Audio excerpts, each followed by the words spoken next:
여러분, 혹시 매일 아침 몸에 좋다는 이유로 견과류 한 줌씩 챙겨 드시고 계십니까?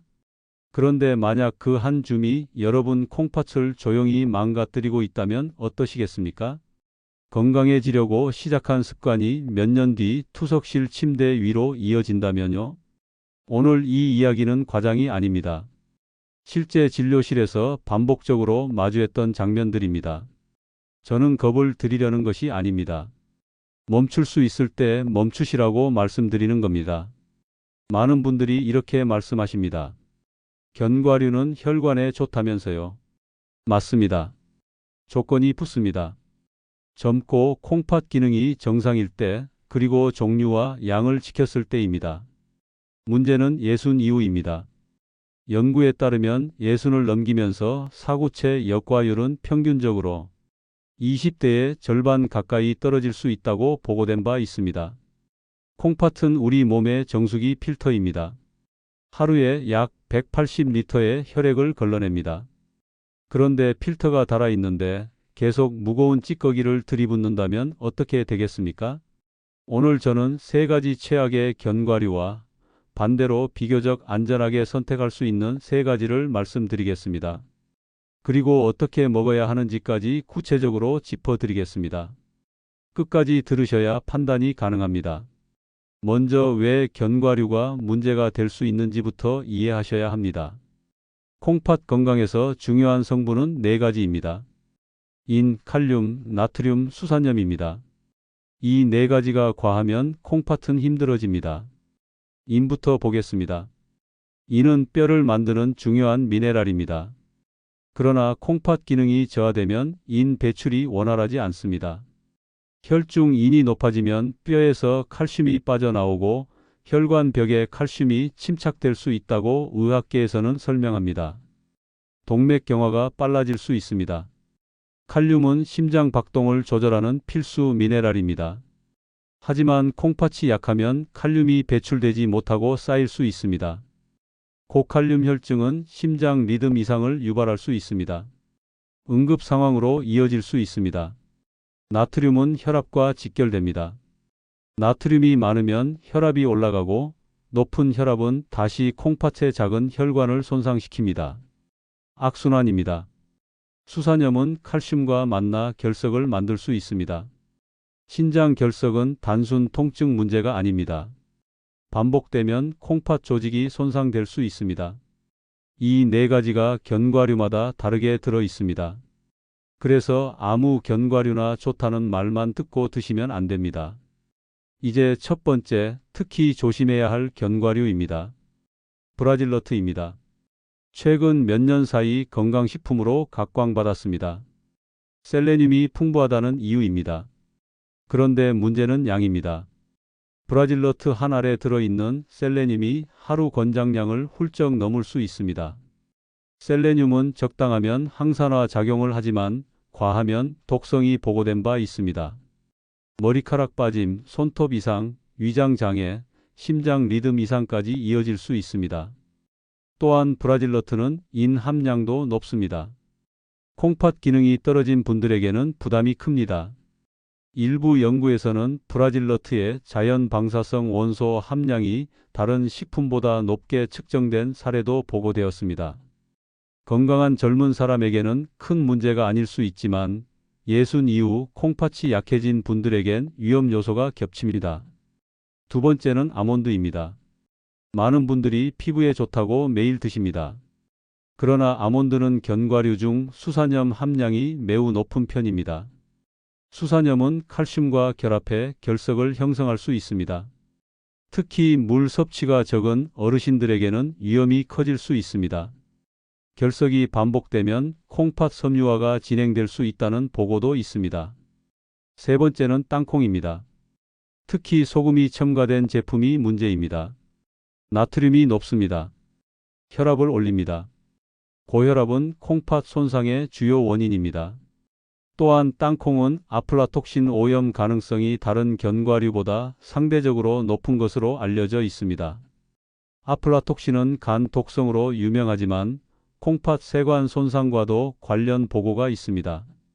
여러분, 지금 냉장고에 브라질너트, 아몬드, 소금, 땅콩이 있다면 잠시 멈춰 보십시오. 매일 습관처럼 드셨다면 점검이 필요합니다. 그렇다면 대안은 무엇일까요? 다음 2부에서는 상대적으로 안전하게 선택할 수 있는 견과류 3가지, 그리고 왜 콩팥에 부담이 덜한지 과학적 원리를 차분히 설명드리겠습니다. 오늘 중요한 것은 공포가 아니라 구분입니다. 무조건 끊는 것이 아니라 정확히 아는 것입니다. 댓글에 이렇게 남겨보십시오. 나는 오늘부터 견과류를 다시 점검하겠습니다. 그 한 줄이 여러분의 콩팥을 지킬 수 있습니다. 김어른의 생활설명서 다음 이야기로 이어가겠습니다. 자, 이제 2번째 이야기로 들어가겠습니다. 앞에서 말씀드린 3가지 브라질너트, 아몬드, 소금, 땅콩. 무조건 독이라는 뜻이 아닙니다. 문제는 예순 이후 콩팥 기능이 예전 같지 않은 상태에서 매일 한 줌이라는 습관이 쌓일 때입니다. 이제는 반대로 상대적으로 부담이 덜한 선택지를 말씀드리겠습니다. 그리고 왜 그런지 원리를 이해하셔야 합니다. 먼저 가장 무난하게 선택할 수 있는 것은 호두입니다.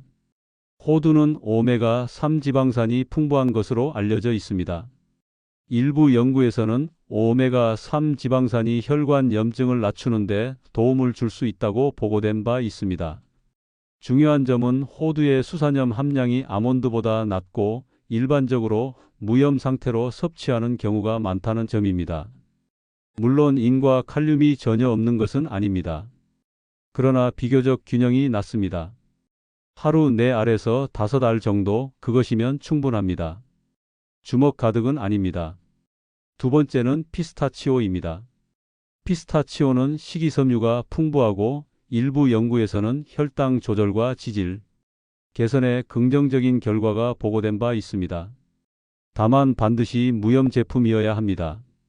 문제는 소금입니다. 소금이 붙는 순간 콩팥은 바로 부담을 느낍니다. 피스타치오 역시 한 번에 10알 정도면 충분합니다. 껍질 벗기다 보면 많이 먹는다는 말이 있지요. 그래서 반드시 그릇에 덜어 양을 정해두고 드십시오. 3번째는 마카다미아입니다. 지방 함량은 높지만 수산염이 비교적 낮은 편으로 알려져 있습니다. 대신 열량이 높습니다. 그래서 소량만 허용됩니다. 2알, 3알이면 충분합니다. 견과류는 건강식이 아니라 농축식입니다. 적은 양으로 충분합니다. 여기서 가장 중요한 원칙을 말씀드리겠습니다. 예순 이후 견과류는 매일 필수가 아닙니다. 일주일에 3번 소량이면 충분합니다. 콩팥 기능이 정상 범위라도 사구체 여과율이 60 이하로 떨어진 분들은 반드시 의료진과 상의해야 합니다. 연구에 따르면 만성 신장질환 환자에서 고인식품의 과다 섭취는 질환 진행 속도를 높일 수 있다고 보고된 바 있습니다. 이제 3번째 이야기로 넘어가겠습니다. 많은 분들이 이렇게 질문합니다. 그럼 아예 끊어야 합니까? 아닙니다. 문제는 양과 동반 음식입니다. 견과류를 먹을 때 물을 충분히 마시지 않으면 농축된 상태로 대사 부담이 커질 수 있습니다. 하루 2000ml 정도의 수분 섭취가 기본입니다. 단, 신부전이나 신장 기능이 많이 떨어진 분은 의료진과 상의해야 합니다. 또 하나, 견과류를 건조 상태로 오래 보관하면 산패가 진행됩니다. 산패된 지방은 산화 스트레스를 증가시킬 수 있습니다. 냉장 보관하고 개봉 후 한 달 이내 소비하십시오. 오래된 견과류는 아깝더라도 버리십시오. 그리고 반드시 무염, 무가당 제품을 선택하십시오. 허니버터, 카라멜 코팅 이런 문구가 붙어 있다면 이미 건강식이 아닙니다. 그 순간부터 혈당과 혈압에 부담이 됩니다. 여러분, 콩팥은 침묵의 장기입니다. 50% 이상 기능이 떨어져도 증상이 거의 없습니다. 그래서 더 무섭습니다. 피곤함, 식욕 저하, 다리 붓기 같은 애매한 신호로만 나타납니다. 정기적인 혈액 검사에서 크레아티닌과 사구체 여과율을 확인하십시오. 숫자를 알아야 관리가 가능합니다. 이제 마지막 3부와 4부에서는 콩팥 기능이 떨어졌을 때 나타나는 초기 신호, 그리고 견과류 외에 우리가 무심코 먹는 고인 식품들을 정리해 드리겠습니다. 오늘 내용은 견과류 이야기로 시작했지만 핵심은 콩팥을 지키는 습관입니다.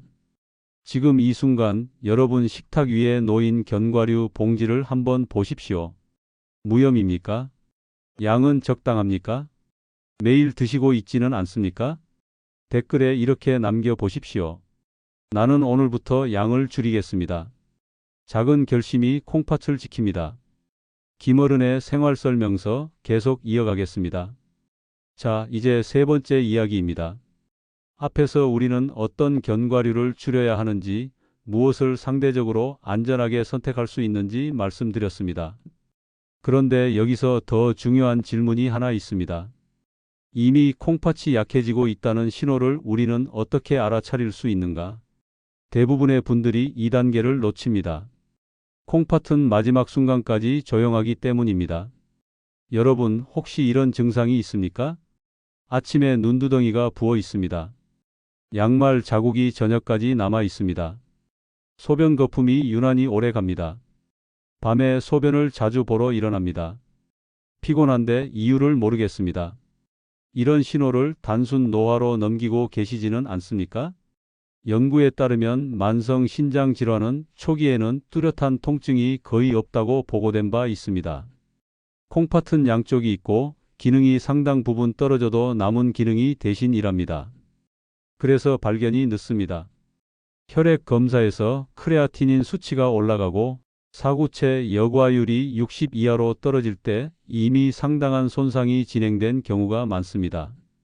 콩팥 기능을 떨어뜨리는 대표적인 요인은 세 가지입니다. 고혈압, 당뇨, 그리고 지속적인 염증입니다. 여기에 고인 식품이 겹치면 속도가 빨라질 수 있습니다. 인이 많은 가공식품, 짠 음식, 수산염이 많은 식품, 과도한 단백질 섭취. 이 네 가지는 조심해야 합니다. 여기서 견과류가 다시 등장합니다. 견과류 자체가 나쁘다는 것이 아닙니다. 그러나 이미 고혈압이나 당뇨가 있는 분이 매일 한 줌씩 고인 견과류를 추가하면 부담이 커질 수 있습니다. 특히 혈액 검사에서 인 수치가 정상 상한선에 가까운 분들은 주의가 필요합니다. 연구에 따르면 혈중인 농도가 높을수록 심혈관 사건 위험이 증가할 수 있다고 보고된 바 있습니다. 또 하나 놓치기 쉬운 것이 가공인입니다. 소시지, 햄, 치즈, 탄산음료에 들어있는 인산염 첨가물은 흡수율이 높습니다. 자연식품의 인보다 체내 흡수가 더 잘 된다고 알려져 있습니다. 견과류를 줄이면서도 가공식품을 그대로 먹는다면 효과는 반감됩니다. 그리고 단백질입니다. 단백질은 근육 유지에 필수입니다. 그러나 콩팥 기능이 저하된 분에게 과도한 단백질은 부담이 될 수 있습니다. 하루 체중 1kg당 단백질 1g 이하로 조절하는 것이 일반적인 권고입니다. 물론 이는 개인 상태에 따라 달라지므로 반드시 의료진과 상담이 필요합니다. 이제 실천 원칙을 정리하겠습니다. 첫째, 견과류는 매일이 아니라 주 3회 소량만. 둘째, 무염, 무가당 제품만 선택. 셋째, 충분한 수분 섭취. 넷째, 가공식품의 인산염 확인. 다섯째, 정기적인 혈액 검사로 크레아티닌과 사구체 역과율 점검. 여러분, 콩팥은 망가지고 나면 되돌리기 어렵습니다. 일부 연구에서는 초기 단계에서 식이 조절과 혈압 관리로 진행 속도를 늦출 수 있다고 보고된 바 있습니다. 늦지 않았습니다. 지금이 기회입니다. 다음 마지막 4부에서는 오늘 내용을 전체적으로 정리하고 콩팥을 지키는 하루 식단 예시와 반드시 피해야 할 생활 습관을 구체적으로 말씀드리겠습니다. 지금 이 순간 여러분은 선택의 기로에 서 있습니다. 계속 좋다니까 믿고 드시겠습니까? 아니면 내 몸 상태에 맞게 조절하시겠습니까? 댓글에 이렇게 남겨주십시오. 나는 오늘부터 콩팥을 먼저 생각하겠습니다. 김어른의 생활설명서 마지막 이야기로 이어가겠습니다. 이제 마지막 이야기입니다. 여기까지 들으신 분이라면 이미 느끼셨을 겁니다. 오늘 이야기는 견과류를 끊으라는 것이 아니라 내 콩팥의 나이를 먼저 생각하라는 이야기라는 것을 말입니다. 젊을 때는 괜찮았던 습관이 예순 이후에는 독이 될 수 있습니다. 그 차이를 인정하는 것이 지혜입니다. 마지막으로 아주 구체적으로 정리해 드리겠습니다. 오늘부터 어떻게 먹고 어떻게 살아야 콩팥을 지킬 수 있는가? 막연한 말은 하지 않겠습니다. 실제로 실천 가능한 하루 흐름을 말씀드리겠습니다. 아침입니다. 공복에 짠 견과류를 한 줌 먹는 습관 멈추십시오. 대신 물 한 컵으로 시작하십시오. 밤새 농축된 혈액을 희석해 주는 것이 우선입니다. 이후 아침 식사는 지나치게 단백질 위주로 가지 마십시오. 달걀 2개의 소시지, 치즈까지 더하는 식단은 인과 단백질 부담이 동시에 올라갑니다. 달걀 1개, 채소, 적당한 탄수화물 조합이면 충분합니다. 점심입니다. 외식 시 국물은 절반만 드십시오. 나트륨은 콩팥의 가장 큰 적입니다. 짠 음식은 혈압을 올리고 높은 혈압은 콩팥의 작은 혈관을 망가뜨립니다. 연구에 따르면 고혈압은 만성 신장 질환의 가장 흔한 원인 중 하나로 보고된 바 있습니다. 간식 시간입니다. 견과류를 먹고 싶다면 무염 호두 4알 정도 또는 피스타치오 10알 이하로 정해 두십시오. 봉지를 들고 먹지 마십시오. 반드시 그릇에 덜어 양을 정하십시오. 그리고 물을 함께 드십시오. 저녁입니다. 단백질 과다 섭취를 피하십시오. 특히 삼겹살에 맥주, 그리고 마무리로 견과류 안주까지 이어지는 식사는 콩팥의 3중 부담입니다. 단백질, 나트륨, 인이 동시에 올라갑니다. 체중 1kg당 단백질 1g 이하가 일반적 권고 범위입니다. 물론 개인 질환 상태에 따라 달라질 수 있습니다. 그리고 반드시 기억하십시오. 콩팥은 침묵의 장기입니다. 허리가 아프다고 신장이 아픈 것은 아닙니다. 통증 없이 진행됩니다. 그래서 정기 검사가 중요합니다. 1년에 한 번은 혈액 검사에서 크레아티닌과 사구체 여과율을 확인하십시오. 소변 검사에서 단백뇨가 있는지도 보십시오. 연구에 따르면 초기 단백뇨 발견 후 식이와 혈압 조절을 병행하면 진행 속도를 늦출 수 있다고 보고된 바 있습니다.